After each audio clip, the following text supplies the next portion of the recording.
Hi, welcome to Psychic Inspiration Academy, and I'm Aliyah Selah, and I'm so glad that you're here so that you can find out more of what's going on in September with the Astro Insights. So what we've got going is Mercury is going retrograde. So we're going to be talking about that more, but it's going to be happening September 9th through October 2nd. And what that means for you. So next we're going to go into Venus, which is really cool. It's going to be in two different zodiacs for this month of September. On September 5th, it's going to be in Virgo, and by the end of the month, September 29th, it's going to be in Libra. So that's going to be an energy shift, from Virgo is about food and harvest and the virgin, so it's an innocence, and it can be very detailed oriented and it's kind of finicky sometimes with details. Whereas you go into Libra and it's all about getting along. It's all about us, connecting together. And it's kind of sometimes diplomacy rather than real, growth together like a Scorpio relationship. It's still very good right now. We could use some of that, diplomacy energy happening with Virgo, which wants to give, and wants to receive love, what we have to give. So anyways, that is going to be a very interesting thing. And then we're going to have the full moon in Pisces. Okay, full moon in Pisces is all about sanctuary and mindfulness. It's a good time for Tantra or plant medicine or anything that's going to take you into your dream world and, birth more visions for you, or figure out what it is that you have next going on in your next period, whether it's meditating during this full moon or doing an incredible ritual with friends or whatever that you do. It's going to be a lot of inner energy. We have the Mercury retrograde, which is an inner thing. It's all about, non-linear inner world issues. And then we continue that with this full moon that's happening, because Mercury goes retrograde the day before the full moon goes full. So that's this energy climbing that I keep talking about as how I see astrology. It's an energetic thing that builds energy and then, shares energy at certain points. So then we go on to the fall equinox. Now, what's cool about the fall equinox is that the day before it is the International Day of Peace, which is really cool. People all over the world for many years have been praying for peace on the 21st of September. The next day being the fall equinox, we can have all kinds of wonderful rituals for what the fall equinox offers us, which is again the awesome focus of growing our food and being one with our food and one with our planet and our nature as the season goes, and it goes from summer to suddenly the leaves are falling, and we're going in towards winter, and this feeling that we have time before winter but not much to really get our stuff together. So I think that fall has something to do with getting prepared for winter and what that means, as you get your harvest all out and ready for that. So anyways, that's the fall equinox. We'll talk a little bit more about that. And then the new moon in Libra on the 25th. So that's going to be some new energy coming. Again, this energy of diplomacy. We need all the Libra we can get. So it's really going to help things that are popping off right now. Now, we're going to be doing some other celestial energetic overviews. It's going to be for 2022, but also beyond.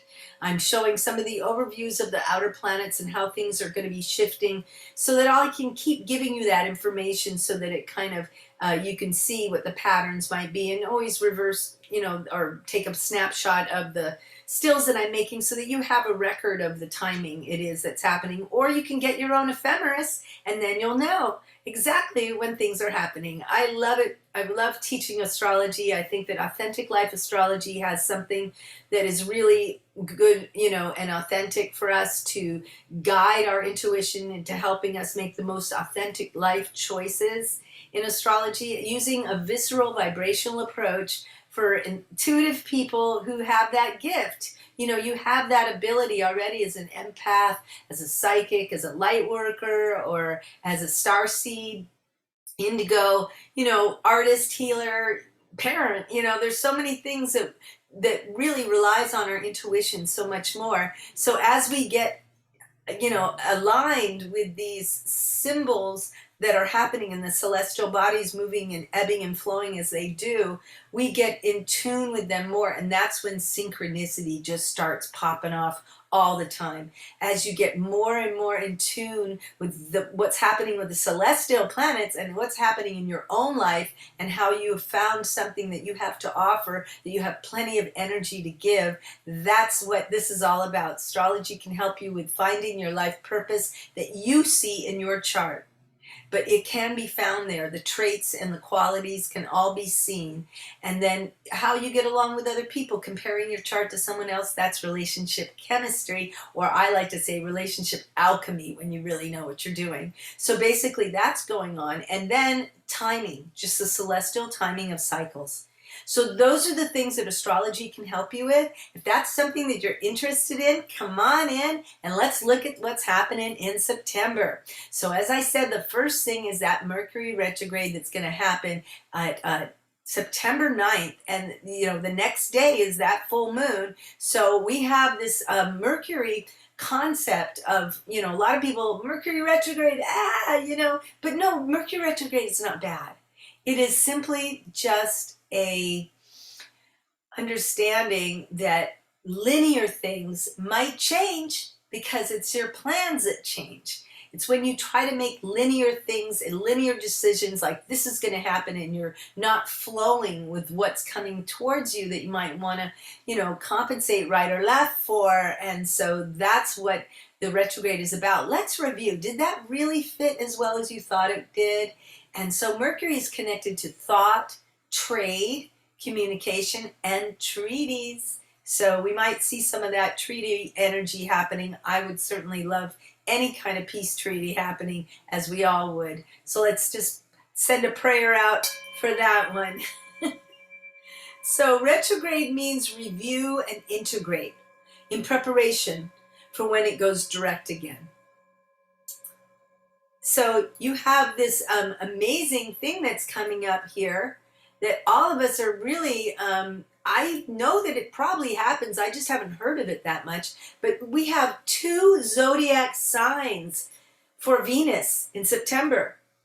That is pretty cool, 2 signs. It starts out with Venus in Virgo going in on this 5th of September, and then it goes to Venus enters Libra on the 29th of September, where we have the Sun in Libra, Venus in Libra, Mercury conjunct. So it's going to be a lot of Libra energy, and we need that diplomacy. We need that, wanting to get along energy happen, and see how that will help us with what's going on in the world.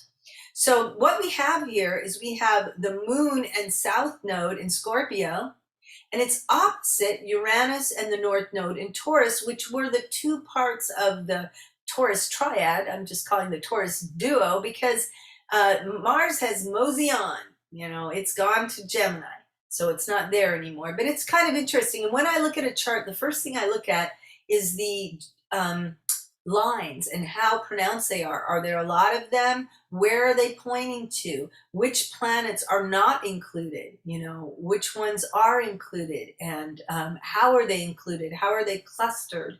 And what's the shapes? Sometimes you get shapes. And so each of these aspects have an energy to them. So a square, which is a 90-degree angle, is like an itch on your leg that you have to scratch. So you have this moon and south node square Saturn and Aquarius, and Uranus and north node square Saturn and Aquarius. So that is a pointing of energy. They're of course opposite because the north and south node are always opposite each other, but you have the other planets, so it's Uranus and moon that make it different. And so here you have that energy pointing to Saturn and Aquarius, which is us really looking at our tribal and Aquarian, egalitarian, interdependent concepts for light that is in your life that you want to bring forth. So it's kind of like if we ever needed a community in the world, now is the time.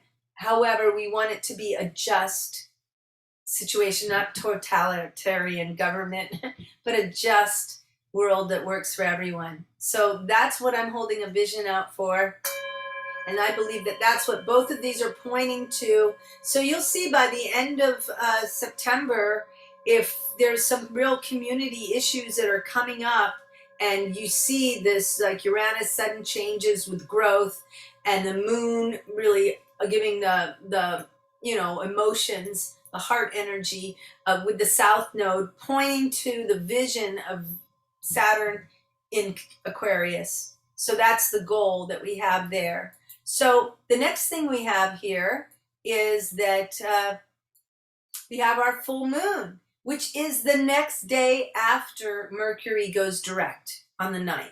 Excuse me, Mercury goes retrograde on the 9th until the 2nd of October. So the day after it goes retrograde, that's when the full moon is in Pisces. Now, the interesting reason why that's true is because full moon in Pisces is like, oh, I'm going to have such a great meditation or Tantra session or plant medicine or something where I'm going inside, I'm going into my inner subconscious, my dream time. That's what Piscean energy is about. And when it's at the full moon, it's really a good time for like a sound bath or, a gathering that's based on some type of a similar energy.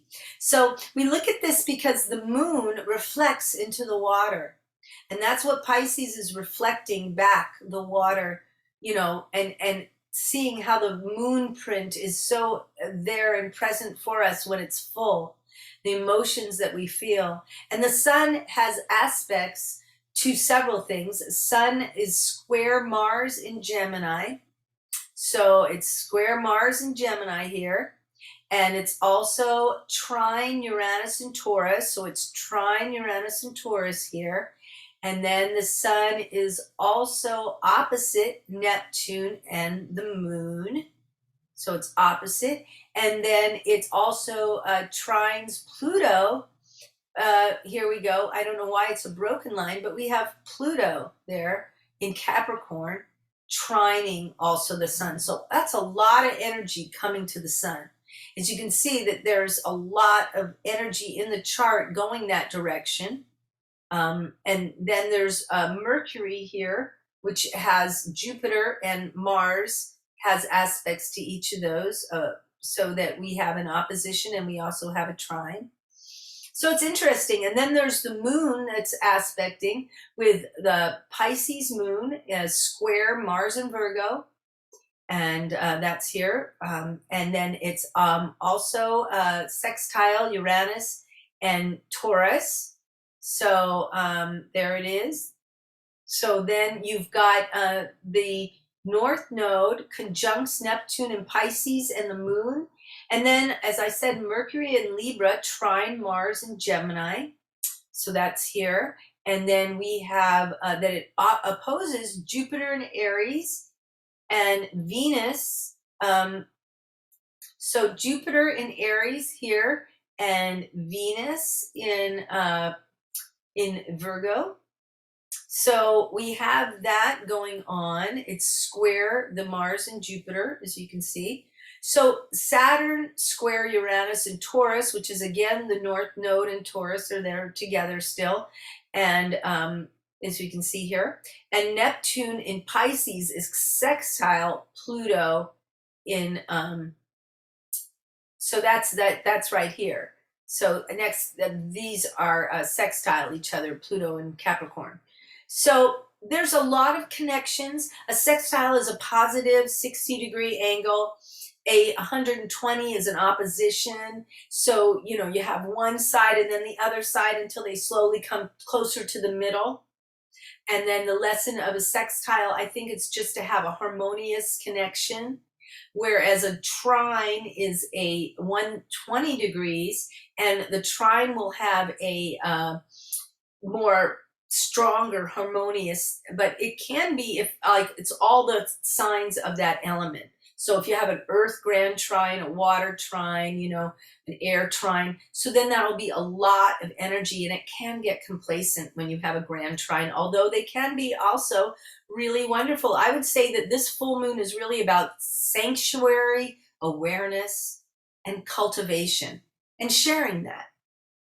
So, you know, more of that as we go on. And then we have next the equinox, the fall equinox. And I just wanted to show you what it looked like. This is the ecliptic here. And we have the winter solstice at one end, the summer solstice at the other. And the equinox is here. And this is like a equatorial plane that shows up when they show up. And do you know why that's so cool? Because of Stonehenge. I did a whole thing about that with the summer solstice, and I wanted to just mention also that Stonehenge was mainly about the solstices of summer and the winter solstice. And I'm also mentioning here that the 21st is the prayers and meditations for International Day of Peace. But I just wanted to say that it's mostly for the solstices and the equinoxes. However, they were also very much showing the equinoxes that were here. So the equinoxes would be here, and it would be happening at the moonrise and the sunrise, so that it showed that. And then also it was the summer solstice was here, and the summer solstice at sunset was there, at sunrise it was there, and at sunset it was here. And the winter solstice is here. And then it's just amazing, because this is such an incredible clock that shows us so much of what's going on. And it's actually called astroarchaeology. I'm very interested. I'm an art history major, and I just love that. I love how so many of the hieroglyphics, you see something having to do with our star relatives, a galactic family, I like to say, so that they are present throughout history in all kinds of places around the world. So it's quite interesting that this is such an incredible clock for the stars. And it's, you know, basically it's you know, what was used in ritual, but then also how did they know to build it that way? And here it's been analyzed, you know, and see what they have for their analyzation is so incredibly succinct. Like, how did they know to do that? Lifting these heavy stones now are considered that it's possible that it was galactically done. Levitation is something they're able to do, and supporting the design and building of Stonehenge. You know, what do you think? I mean, how was it built? You know, the site is aligned in the direction of the sunrise for the summer solstice and the sunset for the winter solstice. So it's like this is well thought out. And I just have to say that it's a very strong possibility that they had help with, you know, from people who had a little more understanding about it when they made it. So anyways, then we go on to the fall equinox, which is on the 22nd. And we have Saturn squares Taurus. And that's, let's see, here we go. Saturn squares Taurus. There we go, of the North Node, you know, and Uranus there. So it's squaring that. And Mercury and the Sun and Venus. So Mercury, Sun, and Venus here, and the vertex, excuse me, it's all here in this cluster. And as you can see, when things cluster, it's interesting how so many things happen in the geometric, you know, geometrics of their aspects, how it all kind of points to someplace. And you can see it's really pointing here. A lot of energy popping off that direction. But not like this. I saw this chart and I went, oh my gosh, this is a heavy chart. I don't know exactly what's happening because it's just before the new moon. But if you can see how every chart has like this geometric design. And the energetics of it are, you can analyze it, but you can also get a gestalt, which is, I like to teach viscerally. So you just look at it and you go, wow, okay, I understand that there's a lot of energy focusing here, and that you have this. Whenever you have exact, you know, things going on, this is a trine and this is a trine. So the North Node Uranus is trining the Sun, Venus, and Mercury and Vertex all here. And then Pluto in Capricorn is also trining it. So we have this very potent energy for harmonization with both those trines. And then here's the square, though. The square is Uranus and North Node squaring Saturn in Aquarius. So that's a call to action. Again, we are asking humanity to rise. To rise up and become more of what we're here to do. So, on the fall equinox, we have Saturn square Taurus and Uranus in the North Node. Then Mercury, Sun, and Venus vertex opposite Neptune and Jupiter. So that's the set that happens on the 22nd. But 2 days later, oh my God, this is a prep to the new moon that's going to happen on the 25th. But this is basically a new moon that has all points going to this Mercury, Sun, Venus, and vortex. So that's what we had it close. A lot of things were going towards it here at the fall equinox. But here, it is so clearly all pointing there. I mean, for the most part. You still have this square here, but that is a distinct possibility that something intense might happen on the 24th. I'll be real excited to see what happens. Because again, I don't do prediction. You can't really predict because there's too many people acting out their free will at the same time. But that creates a certain destiny. And what we have here is we have so many people going through similar situations around the world for the first time with this hardship of the whole lockdown and everything, all of that. We all experienced it together, and that unified us and helped us to bind in our focus. So here we have, the sun and the moon, which is always with the new moon. You have them together, but there with Venus, what we want to receive. Mercury retrograde, but Mercury in also there to talk about how we communicate. And both the sun and the moon there to really be kind of these parental figures as we see them grow closer together, for the new moon. And the vertex, that's something that is like when you're looking at charts of where good fortune is going to come to you in your life, you'd look at that. I can see that the way I use it with events is that I see that there is a cluster. And the energetics of that cluster are amped up by the vertex. So that's how I use it when it's an event rather than a person. And I just want to say that people do not seem to realize, this is Ralph Waldo Emerson, not me, but he said that people do not seem to realize that their opinion of the world is also a confession of their character. So we're seeing things change right now. There's a lot of changes. How are you going to respond rather than react to everything that's happening? That's really what's going on. And, there's a lot going on that's leading to this new moon in Libra. And Libra is, the constellation of diplomacy and how we all going to get along and cares about how each person feels and, has a way to communicate, at least at the beginning of this trying to find common ground. So let's pray that's what we're able to do there. We have the sun, moon, and Mercury and Venus conjunct,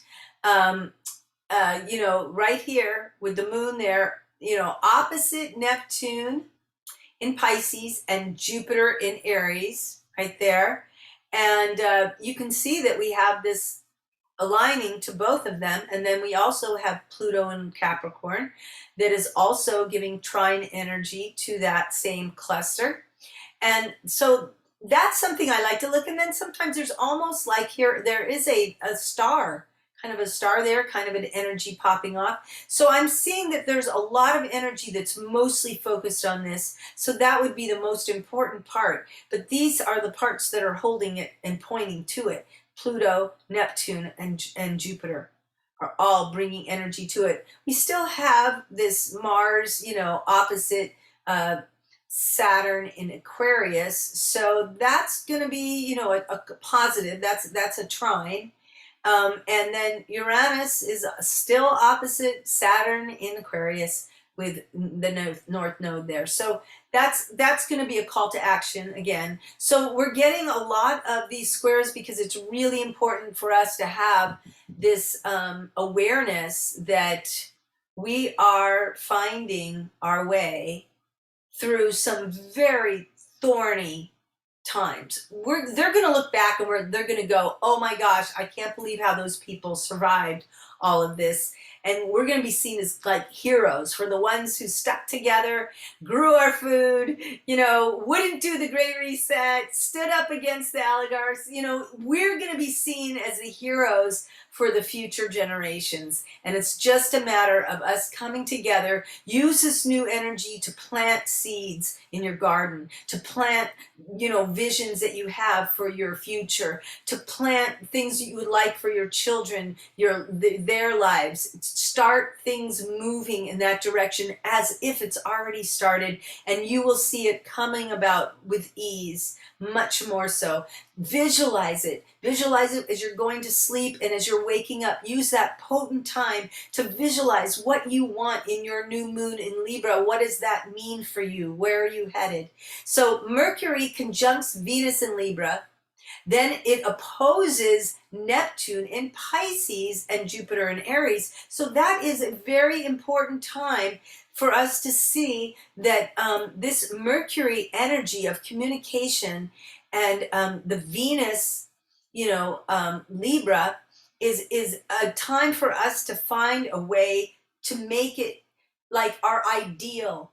It is our vision and our dream to find a way to allow us to have, this Piscean energy help us with Pluto and Capricorn, to use our mystical self, to use our mindfulness and our tools that we have to meditate and to go into the Piscean realms, to use that energy to rise up with Mars as it trines Saturn in Aquarius and squares Neptune in Pisces, so that we have some real movement, because this is a square that is Neptune in Pisces, but a trine that is Saturn in Aquarius. So it's moving energy forward towards what we want to see in the world.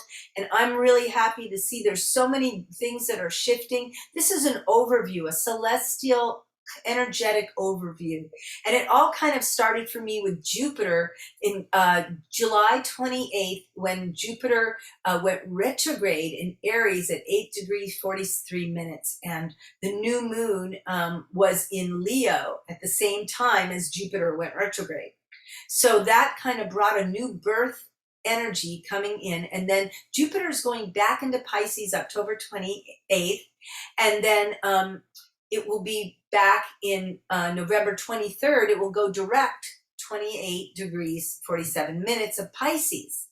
So then after it goes back into Pisces, it's going to come back into Aries for good on December 20th. So it is a 12-year cycle, Jupiter, but it does this dance where it goes in between signs back and forth, and as all planets do, so that we can get connected to the energy and of what's coming forward, and then kind of go back over it before we move direct again, as I said. So it's kind of a retrograde is a let's review and integrate and be prepared for when the energy goes direct. That would be what a retrograde. It's not a negative thing. It's not a positive thing. It's a process thing. So basically we have this idea that Pluto is entering Aquarius, where it will be till 2044, which is really awesome because it's honoring interdependency, equanimity, and our unique individuality. And of course, the group needs adhering to what's best for all, you know, how we can make our world shaped that way, and how interdependency is really the honoring of every being as an important part of the puzzle, that what is going to help to save our planet, which we all need to do together. It isn't because these people over there came up with a plan, paid for it all, and decided that they would do what they wanted with the world. It's just not going to fly. Humanity will not tolerate this, and our galactic, brethren and sister are here to make sure that that doesn't happen. So, they can stop bombs. They know how, and they're not doing it to harm us. They're doing it to keep from doing any more explosions into the galaxy, because it hurts the whole galaxy when we release bombs. So that's why they stop bombs, and they will not let us do any more. So don't worry about the world getting blown up, because they will stop it before it ever gets to that. They are our guardians, and they are making sure that we find our way through this very hard part in humanity's growth. So that brings us up to disclosure, and we have some disclosures that are happening every day. The Hillary Clinton thing and the Joe Biden thing, and one after another, all these leaders are stepping down. We are finding that the plan for the global reset is backfiring, that humanity is organizing. We are going to find our way through this, and this disclosure is really important. When everything starts coming out in the open, we'll understand that we are and have always been very connected with the resources that we needed to help this planet to turn around, and we're going to have some help in doing it, and we are going to do it. And AI, I think, was a big part of it, because AI reaches singularity in 2045, according to Ray Kurzweil. And the cool thing about that is that Pluto enters Aquarius until 2044. So then the next year, that's when AI reaches singularity, where they know more than people.